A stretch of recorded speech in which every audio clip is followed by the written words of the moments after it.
రాజకీయాల్లో కీలక మలుపు చోటు చేసుకోబోతోందా? ప్రధాని కీర్ స్టార్మర్ తప్పుకోబోతున్నారా అంటే అవుననే సమాధానాలు వినిపిస్తున్నాయి. అక్రమ సంబంధాలు, రహస్యాల పుట్ట అయిన ఎప్స్టీన్ ఫైల్స్ వివాదం స్టార్మర్ ప్రభుత్వాన్ని కుదిపేస్తోంది. సరిగ్గా ఇదే సమయంలో బ్రిటన్ తదుపరి ప్రధాని ఎవరనే దానిపై బెట్టింగ్లు మొదలయ్యాయి. ఈ రేస్ లో అందరికంటే ముందు వరుసలో వినిపిస్తున్న పేరు షబానా మహ్మద్.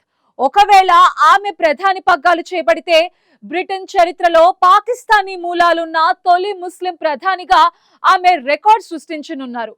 అసలు ఎవరి షబానా? ఎప్స్టీన్ ఫైల్స్ కి స్టార్మర్ కి సంబంధం ఏంటి? ఈ స్టోరీలో చూద్దాం.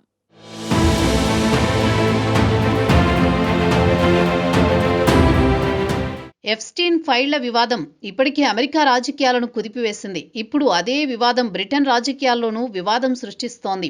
లైంగిక నేరాల ఆరోపణలు ఎదుర్కొన్న జెఫ్రీ ఎప్స్టీన్తో సంబంధాలు ఉన్న రాజకీయ దౌత్యవేత్తల వివరాలు బయటపడుతున్న కొద్దీ బ్రిటన్లో ప్రధాని పీఠమే ఊగిసలాడే పరిస్థితి ఏర్పడింది. ప్రధాని కీర్ స్టార్మర్ రాజీనామా చేస్తారని జోరుగా ప్రచారం జరుగుతోంది. అధికార లేబర్ పార్టీ లోపలే అసంతృప్తి స్వరాలు వినిపిస్తుండగా ప్రతిపక్షాలు మాత్రం ఈ అవకాశాన్ని పూర్తిగా వినియోగించుకునే ప్రయత్నం చేస్తున్నాయి. ఈ పరిణామాల నేపథ్యంలో ఒక్కసారిగా బ్రిటన్ రాజకీయ వర్గాల్లో కొత్త ప్రశ్న తెరపైకి వచ్చింది.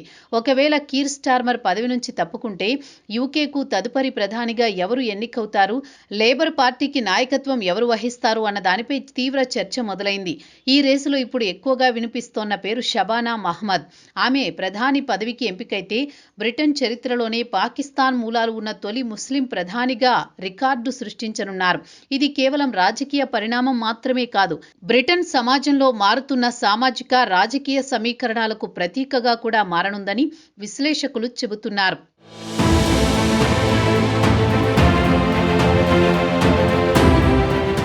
ఈ పదవిలో ఆమె తీసుకుంటున్న నిర్ణయాలు లేబర్ పార్టీలోనే కాదు, బ్రిటన్ రాజకీయాల్లో కూడా ఆమెకు ప్రత్యేక గుర్తింపు తెచ్చాయి. 45 ఏళ్ల షబానా మహ్మద్ 2010 నుంచి బర్మింగ్హామ్ లేడీవుడ్ నియోజకవర్గానికి ఎంపీగా ప్రాతినిధ్యం వహిస్తున్నారు.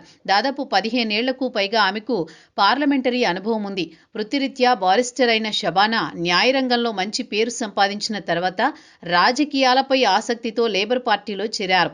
సామాన్య నేపథ్యం నుంచి వచ్చిన నాయకురాలిగా పార్టీలో క్రమంగా ఎదుగుతూ కీలక బాధ్యతలు చేపట్టారు. లేబర్ పార్టీ ప్రతిపక్షంలో ఉన్న రోజుల్లోనే షబానా తన రాజకీయ ప్రతిభను నిరూపించుకున్నారు. ఆమె షాడో క్యాబినెట్లో కీలక స్థానాన్ని దక్కించుకున్నారు. యూకే రాజకీయ వ్యవస్థలో షాడో క్యాబినెట్కు ప్రత్యేక ప్రాధాన్యం ఉంటుంది. అధికార ప్రభుత్వం మంత్రిమండలి తీసుకునే నిర్ణయాలను సమీక్షించడం, ప్రత్యామ్నాయ విధానాలను ప్రతిపాదించడం కోసం ప్రతిపక్షం ఏర్పాటు చేసుకునే సొంత క్యాబినెట్ను షాడో క్యాబినెట్గా పిలుస్తారు. ఈ షాడో క్యాబినెట్లో ఆమె స్థానం సంపాదించడంతో పార్టీలో ఆమె నాయకత్వంపై నమ్మకం ఉండడం వల్లే ఆ అవకాశం వచ్చిందని విశ్లేషకులు చెబుతున్నారు.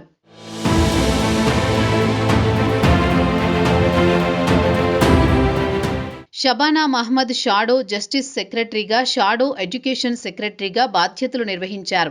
న్యాయ వ్యవస్థ, విద్యారంగంలో ఆమె చేసిన విమర్శలు, ప్రతిపాదనలు అప్పట్లో విస్తృతంగా చర్చకు దారితీశాయి. 2025లో లేబర్ పార్టీ తిరిగి అధికారంలోకి వచ్చిన తర్వాత స్టార్మర్ ఆమెపై పెట్టుకున్న నమ్మకానికి ప్రతీకగా హోంమంత్రిగా బాధ్యతలు అప్పగించారు. ఈ పదవిలో ఆమె కఠిన నిర్ణయాలు తీసుకుంటూ పార్టీ అధిష్టానానికి దగ్గరయ్యారని రాజకీయ విశ్లేషకులు చెబుతున్నారు. షబానా మహ్మద్ వ్యక్తిగత జీవితం కూడా ఎంతో ఆసక్తికరంగా ఉంటుంది. బ్రిటన్కు వలస వచ్చిన పాకిస్తానీ దంపతులకు 1980లో ఆమె జన్మించారు. వలస కుటుంబంలో పుట్టి బ్రిటన్ రాజకీయాల్లో అత్యున్నత స్థాయికి చేరుకున్నారు. బహుసాంస్కృతిక బ్రిటన్కు ఆమె ఒక ప్రతినిధిగా మారారు. లేబర్ పార్టీలో ఇప్పటికే బలమైన నేతగా గుర్తింపు తెచ్చుకున్న ఆమె మహిళలు, మైనార్టీల హక్కులపై గట్టిగా మాట్లాడే నేతగా పేరొందారు. ప్రస్తుత రాజకీయ సంక్షోభంలో స్టార్మర్ వైదొలగాల్సి వస్తే పార్టీ పగ్గాలు అందుకునేందుకు షబానా మహ్మద్ సమర్థవంతమైన నాయకురాలని లేబర్ పార్టీ నాయకులు భావిస్తున్నట్లు తెలుస్తోంది. అనుభవం, పరిపాలనా నైపుణ్యం, ప్రజా ఆదరణ ఈ 3 అంశాలు ఆమెకు కలిసి వస్తున్నాయని రాజకీయ వర్గాలు అంచనా వేస్తున్నాయి.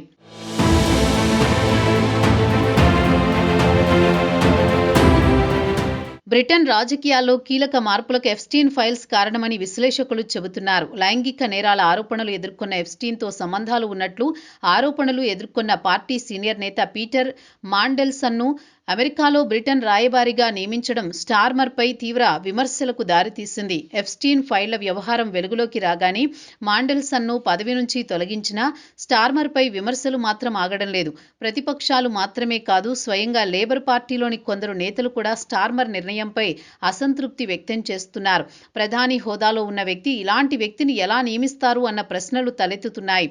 ఈ నేపథ్యంలో స్టార్మర్ రాజీనామా చేయాలన్న డిమాండ్లు గట్టిగా వినిపిస్తున్నాయి. అయితే ఈ అంశంపై తాను చివరి వరకు పోరాడుతానని, రాజీనామా చేసే ప్రసక్తే లేదని స్టార్మర్ స్పష్టంగా ప్రకటించారు. స్టార్మర్ ప్రధానిగా బాధ్యతలు చేపట్టి ఇప్పటివై 1.5 ఏడాది మాత్రమే అయ్యింది. ఈ తక్కువ కాలంలోనే ఇంత పెద్ద రాజకీయ సంక్షోభాన్ని ఎదుర్కోవడం ఆయన రాజకీయ భవిష్యత్తుపై అనేక సందేహాలను రేకెత్తిస్తోంది. ఒకవైపు ప్రధాని పదవిని కాపాడుకునే ప్రయత్నం, మరోవైపు పార్టీ లోపలి నాయకత్వ పోరు, ఈ రెండింటి మధ్య బ్రిటన్ రాజకీయాలు ఆసక్తికరంగా మారాయి. ఈ సంక్షోభం చివరకు స్టార్మర్ను కాపాడుతుందా, లేక షబానా మహ్మద్ బ్రిటన్ రాజకీయ చరిత్రలో కొత్త అధ్యాయాన్ని లిఖిస్తారా అన్నది రాబోయే రోజుల్లో తేలనుంది.